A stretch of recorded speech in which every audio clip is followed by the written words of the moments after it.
صدقات اور خیرات کی بہت زیادہ آیتیں آئی ہیں کہ اللہ تعالیٰ کی راہ میں خرچ کرنے کا کتنا اجر و ثواب ہے اور مال کس طرح سے بڑھتا ہے۔ ہم سوچتے ہیں کہ ہم نے جو مال خرچ کیا وہ ہمارا مال کم ہو گیا، لیکن اللہ تعالیٰ کی راہ میں خرچ کیا ہوا مال، اس میں جس طرح گروتھ آتی ہے وہ اس کا ہم تصور بھی نہیں کر سکتے کہ کس طرح سے گروتھ آتی ہے، اس میں کس طرح سے وہ بڑھتا ہے۔ یعنی ایک دانہ اگر کوئی بوتا ہے اور اس پہ 7 بالیاں ہوں اور ہر ایک بالی میں 700 دانے ہوں تو یہ اس کی گروتھ کا ہم اندازہ ہی نہیں کر سکتے۔ اسی طرح سے زکوٰۃ کا مال جو ہے وہ بھی اسی طرح سے بڑھتا ہے، یعنی اللہ کی راہ میں خرچ کیا ہوا مال، اس میں کتنی گروتھ ہے۔ تو یہ چیزیں بڑی زیادہ ہمارے لیے تقویت کا باعث بنتی ہیں کہ ہم دیکھتے ہیں جن کے مال میں سے زکوٰۃ نکلتی ہے ان کا مال کس طرح بڑھتا ہے، اور اللہ کی راہ میں خرچ کیا ہوا جو مال ہے اللہ تعالیٰ کی خاطر اگر ہم کسی کو دیتے ہیں تو وہ کس طرح سے قبول ہوتا ہے، اور اللہ تعالیٰ ہی کی طرف سے اس کا پھر اجر ملنے والا ہے، اور دنیا میں بھی ملتا ہے اجر اور آخرت میں تو ہے ہی بہت زیادہ۔ تو یہ چیزیں ہماری معرفت کے لیے اور ہماری آئی اوپننگ کے لیے، ہمارے کردار میں تبدیلی لانے کے لیے یہ چیزیں بہت زیادہ ضروری ہیں، اور اتنا زیادہ اللہ تعالیٰ نے اس کو کھول کے بیان کیا ہے قرآن میں کہ اللہ کی راہ میں دینے کا کتنا اجر و ثواب ہے، اور خاص طور پہ مستحق کو دینا، جہاں پہ ہماری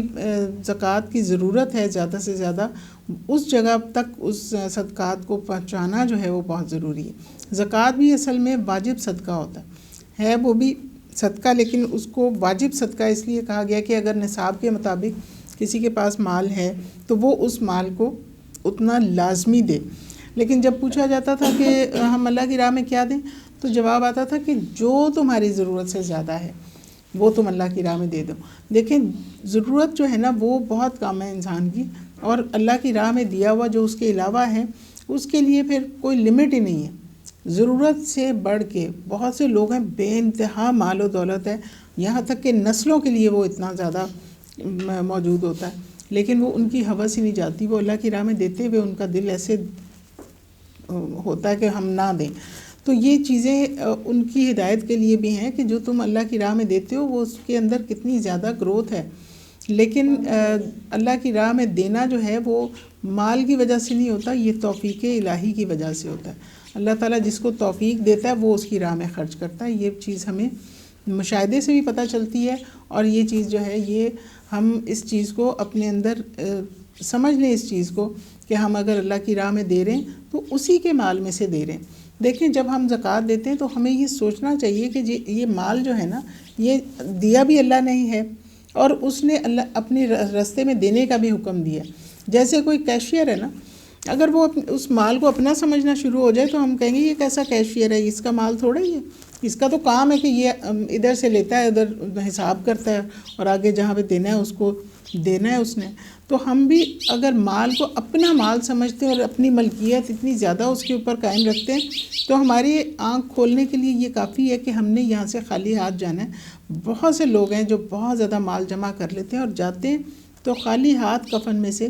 ان کے خالی ہاتھ ہی ہوتے ہیں، کوئی اور چیز ساتھ نہیں جا رہی ہوتی، بلکہ کفن بھی جو ملا ہوتا ہے وہ بھی اس دنیا میں ہی رہ جانا ہے۔ تو یہ بہت زیادہ